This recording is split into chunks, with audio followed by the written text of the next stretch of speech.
We have the same bodies that essentially animals had, human animals had a million years ago or 10,000 years ago. And when we had to live, really difficult, dangerous lives, we had to, go out there and fight off, enemy hordes and go and hunt your own food and Right. carry wood. And, our bodies are meant to exert a certain amount of energy. And when you don't exert any energy, you're tense and you're dealing with a lot of internal stuff that's unnecessary. And if you work out, you do two things. One, you blow out all that monkey energy. You Right. blow out so you're even. So then you don't have this need to overreact to things.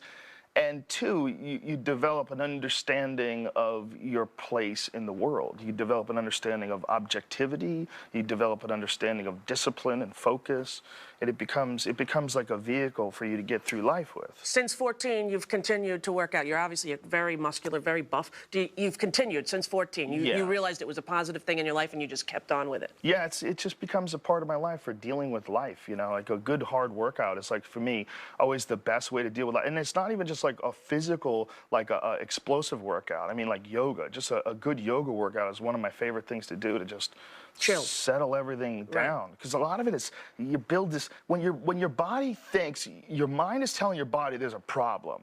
Well, your body is a 10,000-year-old organism that thinks problem means there's a cheetah.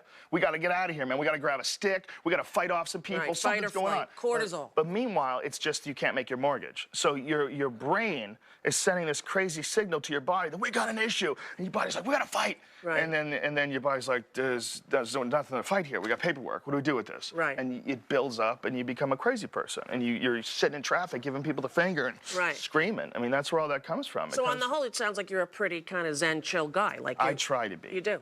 I try to be as even as possible. I try to be I try to react to things the best way I can. Try to look at it like, if this was the most ideal way to react to this. Like, step back, instead of just reacting, what's the most ideal way to react to that? And I try to do that. I try to always look at people and look at them as babies. And look at them as like, and you have children, and you know what it's like to raise someone from a baby to being a little person that you're hanging out with. It's like, when you look at someone that's just completely a mess, I always look at them like a baby. Yeah. I'm like, there's just a ball of potential that somehow or another got into the wrong hands, didn't get the right amount of love, didn't get protection, didn't get reinforcement, didn't get education, and then boom, here you are. Yeah. Now, all of a sudden, you're 45, and you're just crazy with a swastika on your forehead. Right. I always look at them like babies. I see some people in the news, and they have mug shots, and they're looking, and I never go, oh, look at this a-hole, I'm glad they got him, lock him up.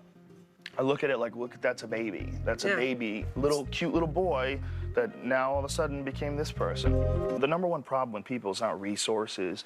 It's human beings treating other human beings with love. If we can get that accepted universally, if the world could be operating the way you operate with your closest of friends and loved ones, if you're a healthy person, then together everybody can be really cool.